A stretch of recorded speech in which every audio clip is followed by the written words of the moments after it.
E o ceticismo da fé fala sobre o quê? Esse é um livro que eu escrevi. Porque, a princípio, ceticismo e fé são coisas paradoxais, né? Exatamente. Esse título, até, na verdade, ele surgiu...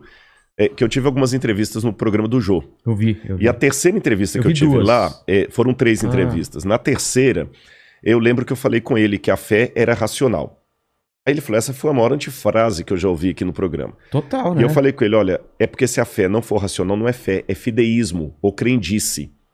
Ou seja, o Machado de Assis falava de um personagem de Rubião, Quincas Borba tinha o Rubião, que era um personagem que ele dizia o seguinte, Rubião era mais crédulo do que crente. Então, às vezes, é uma diferença do que crente. Qual é a diferença? O crente, apesar do jargão popular pensar diferente, o crente é aquele que acredita porque ele tem evidências para crer daquele jeito. O crédulo é um ingênuo, é aquele que tem a fé por amor da fé. Ele acredita em qualquer coisa. Qualquer coisa. Você tá entendendo? Tá. Então eu aproveitei esse lance, e é um livro que eu já estava escrevendo. Esse livro é mais na área filosófica. Eu trato de questões, por exemplo, ali, se Deus existe e é todo amor e todo poderoso, por que criança morre de leucemia? Tem guerra. Exatamente. Pandemia. Então falo de muita coisa. Será que dá para acreditar em Deus e na Bíblia? É uma linguagem assim que eu falo bem da filosofia, que é uma das minhas áreas também. Falo um pouco da pós-modernidade. Numa linguagem mais descontraída. Tem um capítulo que eu falo decifrando Homer Simpson. Que eu faço uma análise sociológica do cidadão de hoje. E o título, O Ceticismo da Fé, criou esse paradoxo justamente para mostrar que às vezes é preciso duvidar para crer. Porque se você for olhar bem, vamos pegar o ateu clássico, ou o cientista clássico. Eu estava vendo esses dias aí o depoimento daquele Carlo, fugiu o sobrenome dele agora, que está sendo considerado o novo físico aí para substituir Stephen Hawking, né? Ravaleri, daqui a pouco eu lembro o sobrenome dele. Ele mesmo fala, eu sou ateu, sou descrente e tudo mais, mas eu acredito num monte de coisa que eu não vejo. Olha. E os físicos são assim. Por exemplo, quem já viu a matéria negra? A matéria escura? A matéria escura, energia escura, Não tem nem como provar isso. Multiversos, que muitos físicos falam de multiverso, universos paralelos. Tudo é cálculo, tudo é teoria. Cálculo. Não tem nada. É verdade. E eles continuam falando firmemente sobre isso. E é interessante que eles até acreditam no que eles não veem.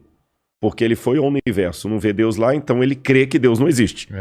E é um paradoxo, mas é uma realidade. Até que alguém prove alguma coisa para ele. Para ele, então ele crê no que ele não viu. Como não tem Deus lá, eu tenho certeza que ele não existe. Você tá entendendo? Mas eu acho que na cabeça dele, por exemplo, o cálculo matemático meio que prova que existe essas coisas. Não seria isso? Não há. Na verdade, você tem alguns indícios, mas são os mesmos indícios que um cosmógrafo teísta, que acredita em Deus, vai usar para falar assim, olha, o universo demonstra planejamento. Logo, deduz-se que é um criador. Seria mais ou menos assim, explicando em linguagem simples, aí eu até falo por que eu coloquei esse título. Vamos supor que eu chego aqui no seu estúdio, que aliás, muito legal. Eu já tirei foto aqui, cara, psicodélico demais. Tem muito muita bacana. Coisa, cada cantinho. Não, esse chimpanzé aí, se sumir... É você que levou. Eu tô sabendo. Ele tá descolando aqui, ó. Suponhamos que tivesse aqui, entre o seu acervo aqui, no chão aqui, uma latinha com comida de cachorro. Eu não vi o cachorro, mas eu posso deduzir, senhora, o Vilela tem algum pet de casa aqui, algum cachorro. Eu falo, mas você viu o cachorro? Não, mas eu tenho indícios que tem um cachorro aqui. Entendi. O ateu, se fizer uma comparação, ele raciocinaria assim, não, eu não vi cachorro nenhum. Tá, mas e a ração?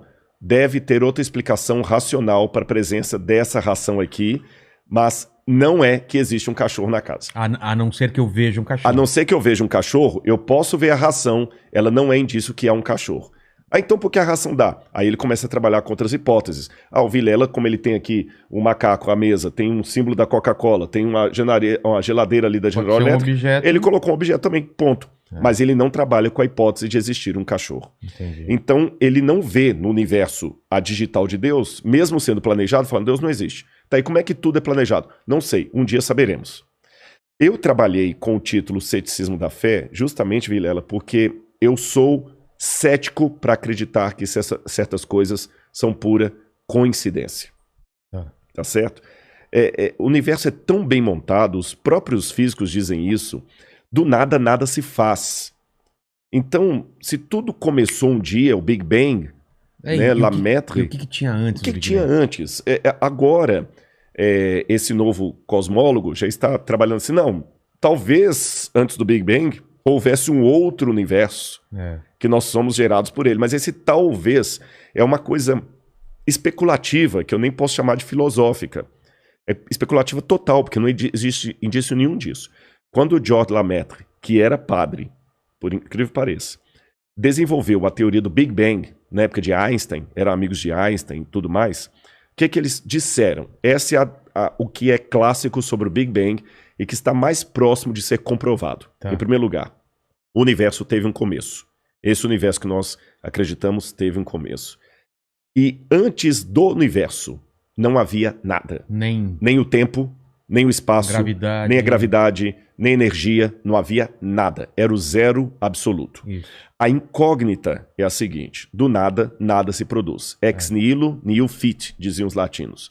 Se não havia nada, por que hoje há algo? É uma pergunta que já vem desde Parmênides. Por que existe algo ao invés de nada?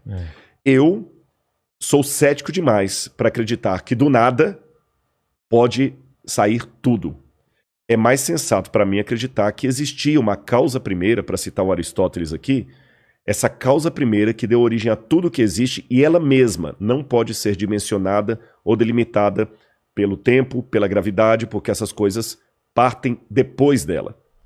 E a teologia vai chamar essa causa primeira de Deus. Tá certo? E alguns falam, não, eu acredito em qualquer coisa, menos Deus. Eu prefiro acreditar na possibilidade de ter tido um universo anterior ao nosso. Tem aquela teoria do efeito sanfona, né? Ele vai se expandindo, depois contrai, explode, etc. Só que quais são as evidências científicas para isso? Zero absoluto. Né? Então, apenas sabendo, a gente só sabe que o universo está se expandindo, isso sabe. Exatamente. Então, na verdade, eu sou tão cético quanto os ateus. Quanto aos cientistas. Sim, só que o meu ceticismo me conduz a dizer que havia uma causa primeira e o ceticismo deles conduz a dizer que havia talvez um multiverso ou um outro universo. Vê se eu tô falando besteira. Existem lacunas e os ateus preenchem essas lacunas com alguma coisa e você e eu, que cremos em Deus, a gente preenche com outras coisas. É isso? Sim são lacunas. E não, são lacunas. É só que essa frase, o Deus das lacunas, ela acabou... Existe isso? Existe essa expressão, o Deus das lacunas. Não sabia. Só que ela é dita de uma forma pejorativa, sabe? Ela é dita de uma forma pejorativa, como se fosse assim, o crente, o crentez, até para falar numa linguagem bem vulgar não tem explicação, assim. Não tem explicação, é Deus. Não tem explicação, é Deus.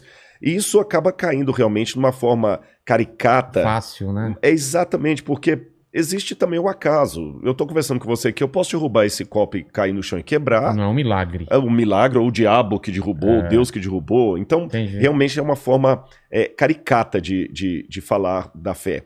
Eu não acredito que seria simplesmente o Deus das lacunas. É a lógica que me permite preencher essa lacuna com uma hipótese, que a minha hipótese é a hipótese teocêntrica, a hipótese de Deus. Tá.